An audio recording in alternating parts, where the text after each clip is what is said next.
Bonjour à tous, on se retrouve aujourd'hui dans une nouvelle vidéo qui va être la création de mon obstacle.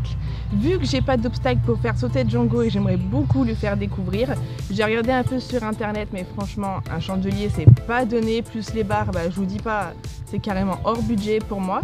Donc j'ai trouvé une petite solution alternative avec de la palette. Tout simplement, si vous avez une palette qui traîne chez vous, ça fera l'affaire. Il se trouve juste là, derrière moi. Le voici. Donc je vous montre tout ça en images. C'est parti! Pour la création des chandeliers, il te faudra une palette, une scie sauteuse, des vis à bois, un stylo, une visseuse, un mètre et un marteau pour reclouer correctement tous les petits clous qui peuvent dépasser sur ta palette. On commence par couper notre palette à ces deux endroits. Je rappelle que si tu es mineur ou que tu n'es pas trop bricoleur, il est préférable d'être accompagné d'un adulte ou d'un petit bricoleur, c'est aussi utile. Une fois nos deux chandeliers découpés, nous allons découper nos socles.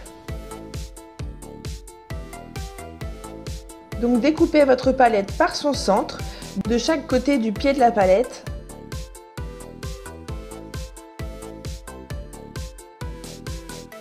Ensuite, une fois que vous avez fait votre découpe, retournez votre palette et tracez donc sur l'endroit de la palette une délimitation de 50 cm. Prenez la planche centrale comme milieu et tracez 25 cm de chaque côté de celle-ci. Il ne vous reste plus qu'à essayer sur chacun de vos traits. Et voilà, nos pieds sont prêts, donc il ne nous reste plus qu'à aller les visser sur nos chandeliers. Vissez les pieds de vos chandeliers par le dessous, ça sera bien plus simple et n'hésitez pas à mettre 2-3 vis. Moi j'en ai mis 2 grosses, mais elles sont vraiment balèzes, donc ça ne risque rien. Pour créer nos supports de barres, prenez une planche de palette ou un tasseau assez large et mesurez 8 sections de 10 cm chacune, puis découpez-les.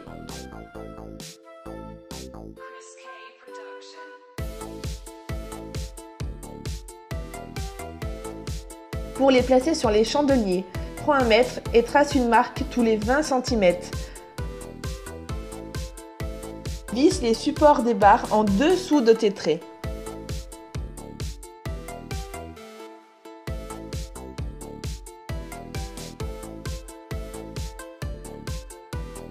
Et voilà, les chandeliers sont terminés.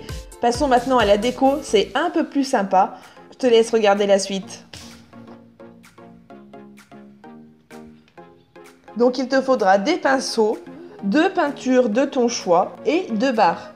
Personnellement, je les ai trouvées dans un petit magasin de bricolage à 5 € la barre. C'est des barres de clôture en sapin, tout simple. Franchement, j'en ai pas eu pour cher au total. Au tout, j'en ai pour 25 €. Donc c'est vraiment pas cher comparé aux obstacles qu'ils nous vendent sur internet ou ailleurs. Je commence par peindre mes barres en blanc.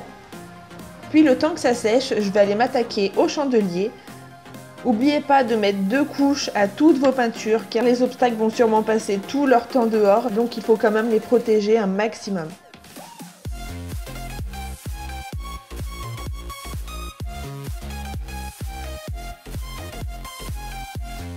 Sur mes chandeliers, je ne peins pas mes petits supports de barres parce que tout simplement, moi j'ai préféré les peindre d'une autre couleur, donc je vais les peindre en blanc, mais vous n'êtes pas obligé.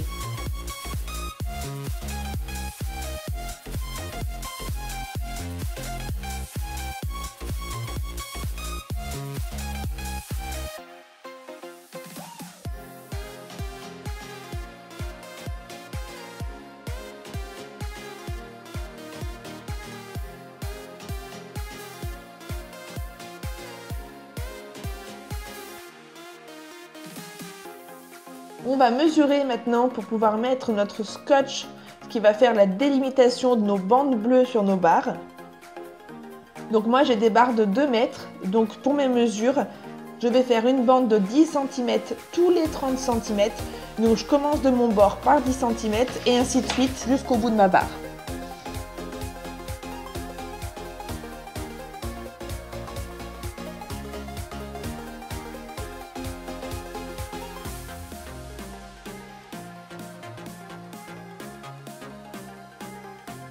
que ton scotch est posé, bah, il ne te reste plus qu'à tout peindre.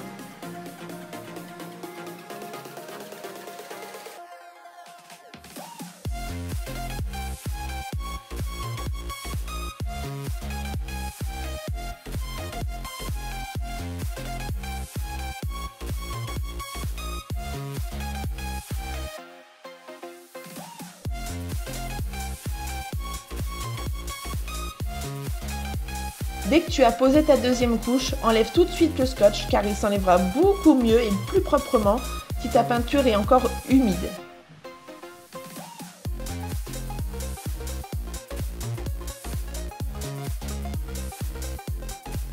Voilà le résultat. Franchement, je suis plutôt contente, ça rend super bien. Bien sûr, c'est pas parfait, mais pour une première, je trouve que c'est plutôt pas mal. Et puis pour 25 €, bah, y a rien à redire. Pouvoir commencer à faire des petites séances de saut avec Django, ça va être super, je vais pouvoir lui faire découvrir tout ça. Et voilà, la vidéo est terminée, j'espère que cela vous aura plu. Bien sûr, je vous prépare la suite de cette vidéo où on va essayer de faire sauter Django avec ce petit obstacle, ça risque d'être bien sympa et rigolo. Surtout qu'il ne connaît pas du tout encore les gros obstacles comme ça, donc ça va donner. Donc n'oublie pas de t'abonner si tu veux être tenu au courant de la sortie de mes dernières vidéos. Sur ce, je vous dis à tous à très bientôt dans une prochaine vidéo. Bye bye!